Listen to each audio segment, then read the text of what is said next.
ஆனா இவங்க ரெண்டு பேரும் இங்க எவ்வளவு சீரியஸா ஒரு பிரச்சனை ஓடிட்டு இருக்கு.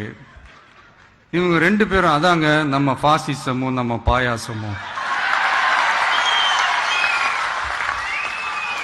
அதான் நம்ம அரசியல் இனிமையும் கொள்கை இனிமையும். ரெண்டு பேரும் என்ன பண்றாங்கன்னா, ரெண்டு பேரும் பேசி வச்சுக்கிட்டு இந்த செட்டிங் எல்லாம் பண்ணி வச்சுக்கிட்டு மாத்தி மாத்தி சோசியல் மீடியாவில் ஹேஷ்டாக் போட்டு விளையாட்டு இருக்கிறாங்க.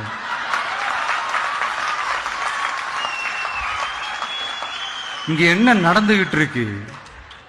அதாவது இவங்க ரெண்டு பேரும் அடிச்சுக்கிற மாதிரி அடிச்சுப்பாங்களாம். அதை நாங்க நம்பணுமா? மக்கள் நம்பணுமா? What bro, it's very wrong bro.